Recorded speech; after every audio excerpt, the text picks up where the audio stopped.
Assalamualaikum warahmatullahi wabarakatuh. Innal hamdalillah nahmaduhu wa nasta'inuhu wa nastaghfiruhu wa nastahdihi wa na'udzu bihi min shururi anfusina wa min sayyiati a'malina. May yahdihillahu fala mudilla lahu wa may yudlil fala hadiya lahu. Asyhadu an la ilaha illallah wahdahu la syarika lah wa asyhadu anna sayyidana Muhammadan abduhu wa rasuluh wa safiyuhu min khalqihi wa khalilihi alladzi la nabiyya ba'dah. Amma ba'd. Qala Allah ta'ala fi kitabihil karim, ya ayyuhalladzina amanu taqullaha haqqa tuqatih wa la tamutunna illa wa antum muslimun. Shadaqallahul azim. Hadirin sidang Jumat rahimakumullah, tak bosan-bosannya kita mengucapkan puja dan puji syukur kehadirat Allah Subhanahu wa taala, Rabb semesta alam, Tuhan satu-satunya yang layak dan pantas untuk disembah. Salawat dan salam kita hadiahkan kepada junjungan Nabi besar Muhammad sallallahu alaihi wasallam. Semoga dengan banyak bersalawat kita mendapatkan syafaatnya di yaumil akhir kelak. Amin ya rabbal alamin. Hadirin jemaah Jumat rahimakumullah, tak bosan-bosannya khatib mengingatkan kita untuk senantiasa meningkatkan iman dan takwa kepada Allah Subhanahu wa taala serta menjauhi larangan-larangan Allah Subhanahu wa taala. Hari ini kita sudah masuk di pertengahan bulan Sya'ban.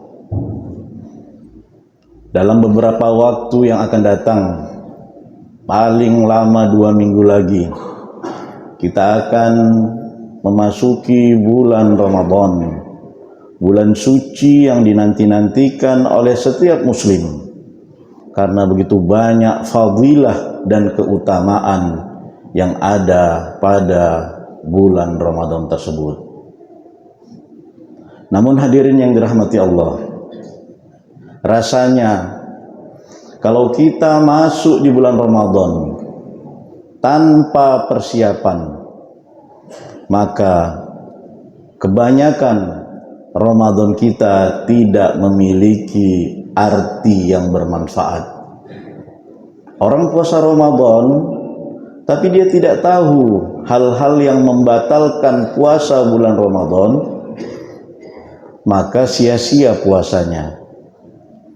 Orang puasa tapi dia tidak tahu apa hal-hal yang mengurangi ibadah puasa.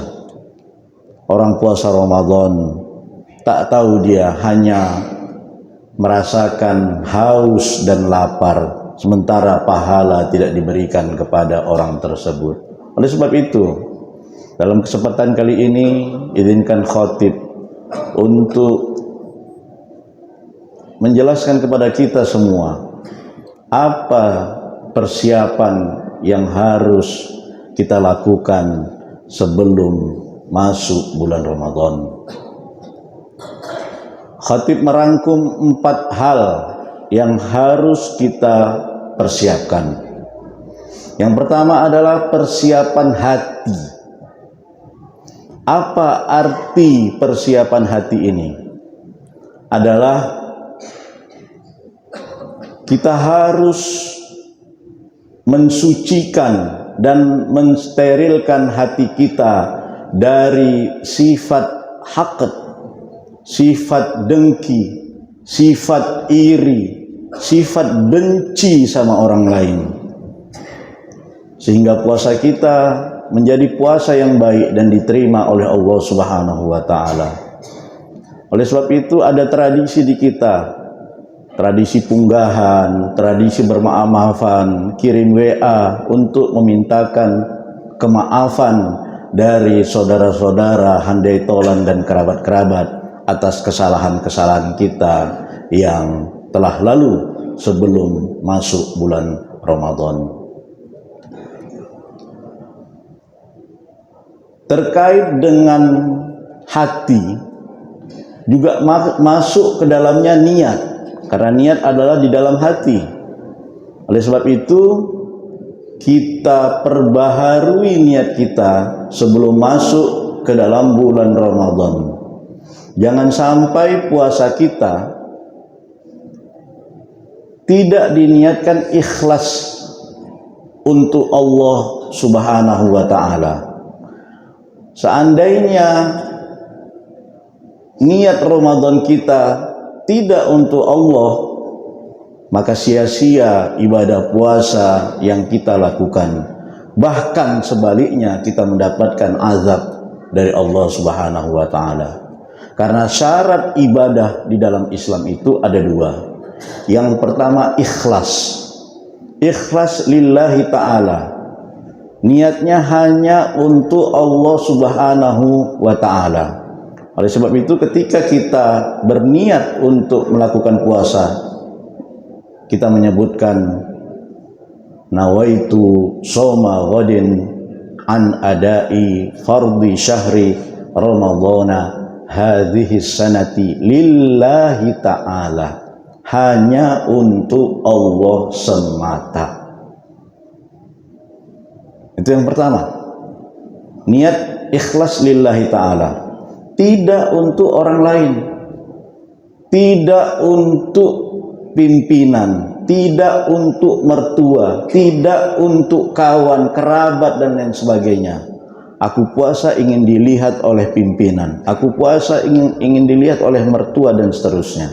Kalau itu yang terjadi hadirin yang dirahmati Allah, maka di hari kiamat nanti ketika kita dihadapkan kepada Allah untuk ditimbang amal baik kita, maka Allah mengatakan kepada kita, untuk siapa kau berpuasa? Lantas kita mengatakan untuk si fulan, karena mulut kita tidak terbendung. Apa yang terjadi, apa yang kita niatkan, apa yang kita fikirkan, itu terucap nanti pada hari kiamat, hari pembalasan. Kita katakan aku berpuasa supaya dilihat oleh bosku, aku berpuasa supaya dilihat soleh oleh mertuaku dan seterusnya. Maka apa kata Allah setelah itu? Izhabu ila man kuntum turauna bi'amalikum. Kata Allah, pergilah kau kepada orang yang kau riak beribadah karena dia. Kau riak beribadah puasa karena bosmu, pergi ke sana. Jangan kepadaku, kata Allah Subhanahu wa ta'ala. Nah, kalau itu yang terjadi, puasa kita di dunia hanya mendapatkan haus dan dahaga, di akhirat kita mendapatkan azab dari Allah Subhanahu wa ta'ala. Maka bersihkan hati, luruskan niat, kita tajdid, kita perbaharui niat kita, semata-mata puasa kita hanya untuk Allah Subhanahu wa ta'ala. Hadirin sidang Jumat yang dirahmati Allah, persiapan yang kedua yang harus kita persiapkan ya adalah persiapan ilmu. Orang yang berpuasa, orang yang sholat, orang yang zakat, orang yang haji, orang yang melakukan ibadah-ibadah dalam Islam harus memiliki ilmu. Tak boleh sholat tanpa tahu ilmunya. Kalau tidak tahu ilmu sholat, maka sholatnya bisa menjadi batal. Padahal dia tidak berwudu, karena dia tidak tahu syarat sahnya sholat itu harus berwudu, maka dia sholat tanpa wudu. Belum masuk waktu, belum zawal, dia sholat, maka tak sah sholatnya. Bagi wanita yang dalam keadaan haid, kemudian dia sholat, tak sah sholatnya. Nah, ini perlu ilmu. Dalam puasa juga, hadirin yang dirahmati Allah, perlu ilmu puasa. Apa rukun puasa, apa wajib-wajib puasa, apa sunnah-sunnah puasa, apa hal-hal yang membatalkan puasa, apa hal-hal yang mengurangi pahala puasa dan lain sebagainya. Sebab itu sebelum berpuasa nanti kita buka YouTube ceramah, ya, Ustaz Somad, Ustaz Adi Hidayat, kita baca buku dan lain sebagainya. Bagaimana ilmu tentang puasa tersebut. Nah, di dalam puasa pun ada qiyamul lail. Kalau puasa di siang hari, qiyamul lail di malam hari. Maka belajar ilmu qiyamul lail. Qiyamul lail itu dimulai dari sholat isya. Isya sudah dikatakan qiyamul lail. Kemudian sholat tarawih. Kemudian sholat tahajud.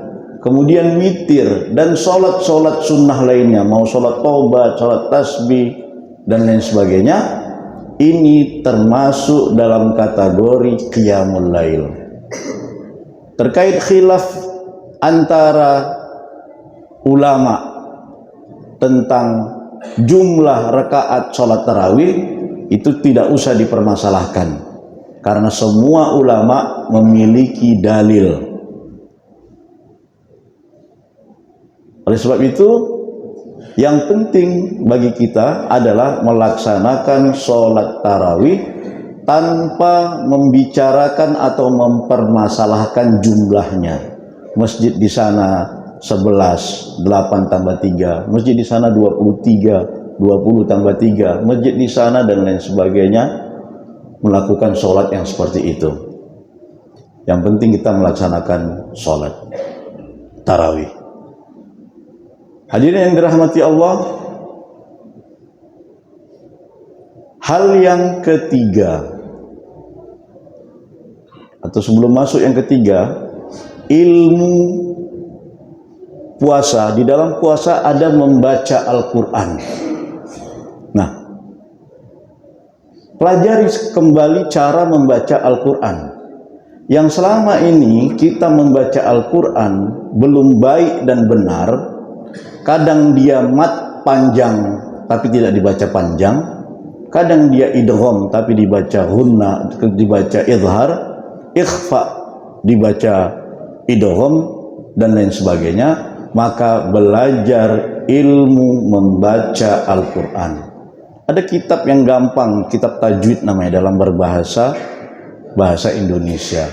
Ada juga kajian-kajian di YouTube terkait dengan metode membaca Al-Quran. Kita ikuti ya, bagaimana cara membaca Al-Quran dengan baik dan benar. Artinya, jangan setiap Ramadan, setiap tahun kita jumpa Ramadan, sampai umur kita 50-60 tahun, tapi tetap juga kita tidak pintar-pintar membaca Al-Quran.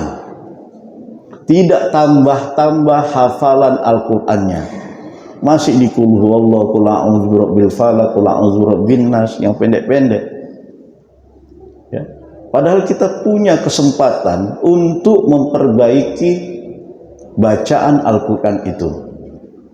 Hadirin yang dirahmati Allah, ini tidak hanya saja kepada umat Nabi Muhammad. Nabi Muhammad SAW di bulan Ramadan dia setorkan hafalan Al-Qur'annya kepada malaikat Jibril. Mana yang salah, mana yang benar, itu setingkat Nabi. Apalagi kita harus banyak-banyak membaca Al-Qur'an dan belajar Al-Qur'an. Orang yang paling baik adalah orang yang belajar Al-Qur'an dan mengajarkan Al-Qur'an. Khairukum man ta'allamal Qur'an wa 'allamah.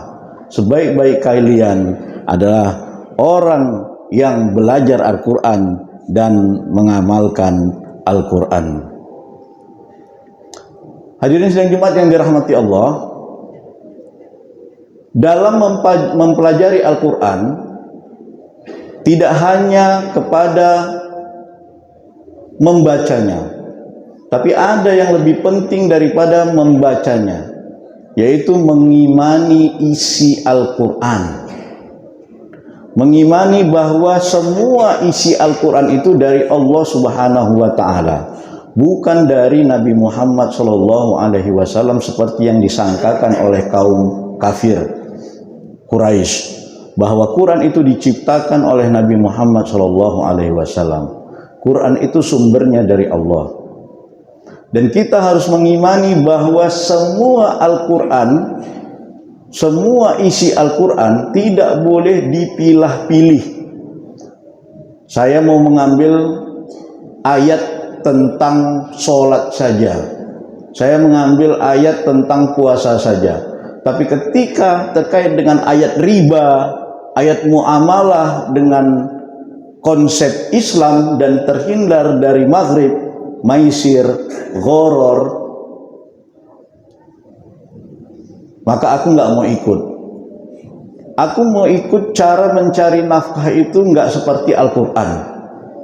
Aku mau ikut cara bermuamalah tidak seperti Al-Quran. Ini nggak boleh. Dalam Al-Quran disebutkan afatu'minuna bi ba'dil kitab wa takfuruna bi ba'din. Apakah kalian mengimani sebagian Al-Quran tapi kufur mengingkari sebahagian yang lain? Kalau hal-hal yang terkait dengan ibadah, sholat, zakat, haji, ikut Al-Quran. Tapi terkait dengan muamalah, ya, riba, bermuamalah, korupsi misalnya, tidak ikut Al-Quran. Ini tidak boleh. Mohon maaf juga misalnya masalah poligami, ya. Jadi tak ikut Al-Quran. Aku nggak mau ikut Al-Quran terkait poligami misalnya, dan lain-lain sebagainya. Ini sebagai contoh saja.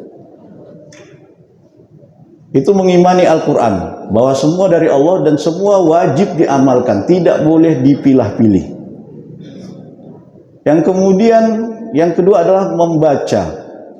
Yang ketiga, mengetahui maknanya. Jadi kalau kita orang ajam, orang yang bukan orang Arab, yang tidak faham Al-Quran, maka kita upayakan untuk membaca Al-Quran sekaligus melihat terjemahannya, agar kita tahu mana yang halal, mana yang haram, mana yang boleh, mana yang tak boleh. Kalau kita tak faham isi Al-Quran, maka kita tidak bisa mengamalkannya. Oleh sebab itu, masuk yang berikutnya adalah mentadabburi isi Al-Quran. Yang selanjutnya adalah mengamalkan isi Al-Quran. Kalau tak paham, kita tak bisa mengamalkan isi Al-Quran. Yang terakhir adalah mengajarkan Al-Quran kepada orang-orang yang kurang mampu membaca Al-Quran. Hadirin yang dirahmati Allah, persiapan yang ketiga adalah persiapan fisik. Ya, kita siapkan fisik kita untuk menghadapi bulan Ramadan. Oleh sebab itu baginda Rasulullah SAW ketika bulan Sya'ban, beliau paling banyak berpuasa.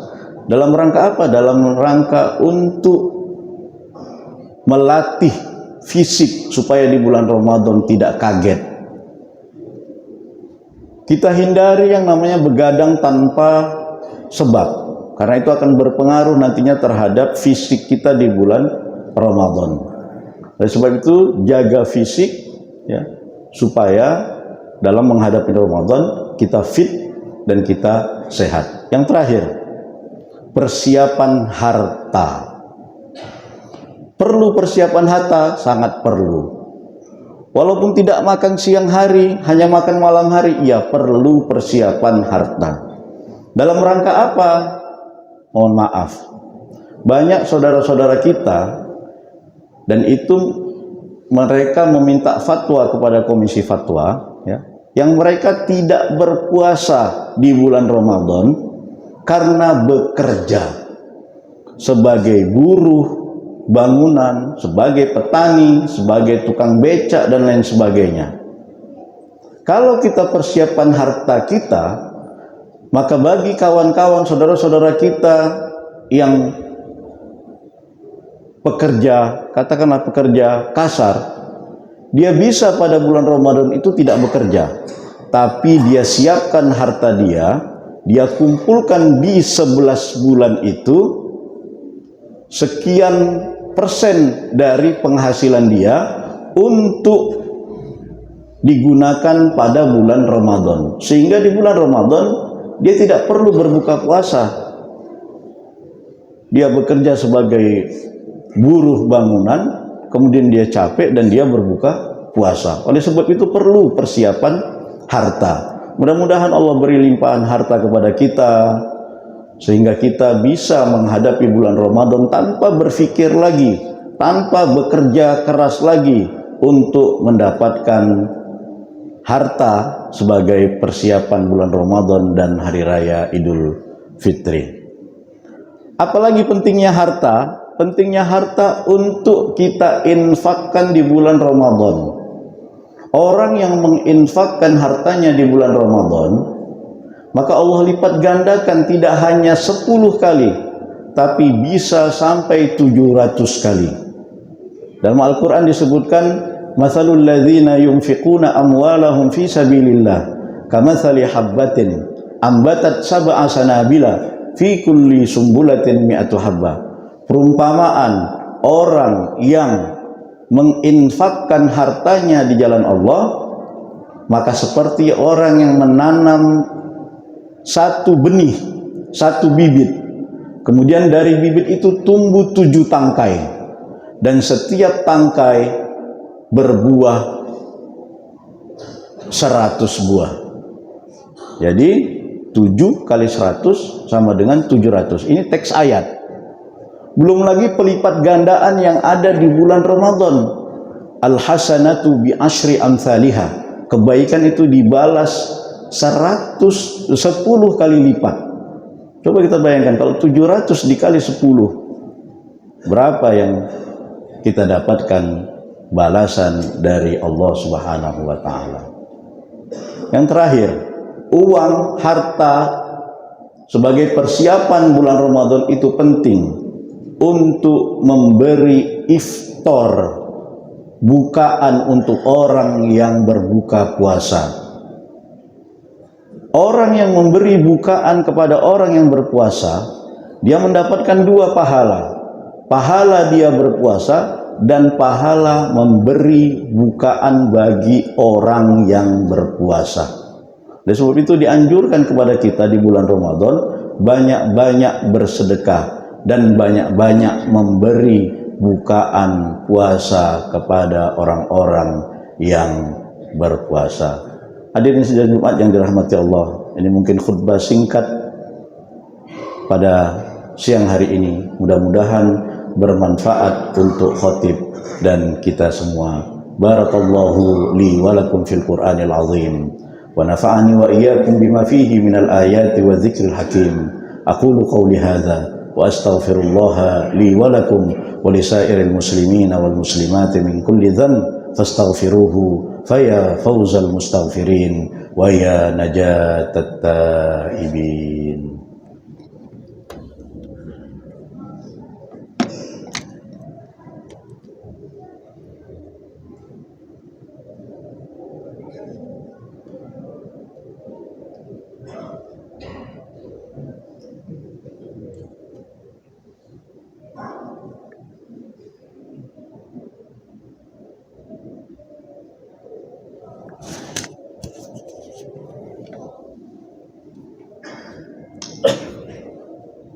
Alhamdulillahi wa kafa, wassalatu wassalamu ala rasulil mustafa wa ala alihi wa sahbihi ahlus sidqi wal wafa.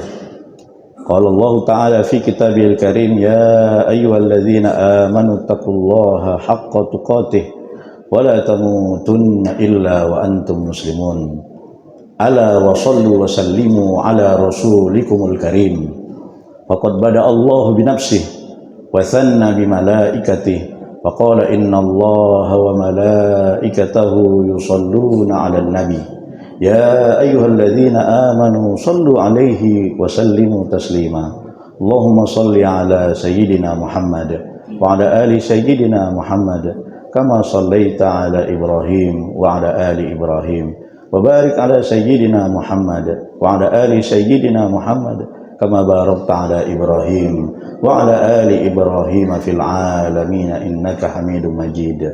Wardallahumma 'anil khulafa'ir rasyidin أبي بكر وعمر وعثمان وعلي وعن السائر أصحابه الكرام ومن تابعهم وتابعهم من بعدهم إلى يوم الدين.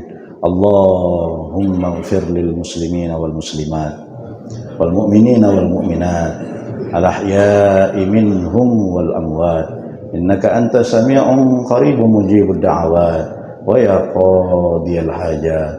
اللهم أسبل علينا خلاع الهداية التي هديت بها النبيين والصديقين والشهداء والصالحين، واجعل لنا لسان صدق في الآخرين، واجعلنا من ورثة جنة النعيم، واغفر لنا ولوالدينا وللمؤمنين والمؤمنات أجمعين، ولا تخزنا يوم يبعثون يوم لا ينفع مال ولا بنون إلا من أتى الله بقلب سليم.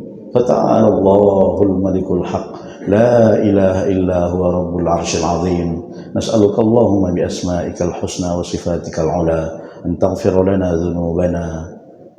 لنا ذنوبنا ولوالدينا ولأساتذتنا ومعلمينا ولمن أوصانا بالدعاء ولمن أحسن إلينا ولجميع المسلمين والمسلمات والمؤمنين والمؤمنات الأحياء منهم والأموات إنك أنت سميع قريب مجيب الدعوات ويا قاضي الحاجات. ربنا آتنا في الدنيا حسنة وفي الآخرة حسنة وقنا عذاب النار. عباد الله، إن الله يأمر بالعدل والإحسان وإيتاء ذي القربى وينهى عن الفحشاء والمنكر والبغي يعظكم لعلكم تذكرون. فاذكروا الله العظيم الجليل يذكركم واشكروه على نعمه يزدكم واسألوه من فضله يعطكم ولذكر الله أكبر. أقم الصلاة.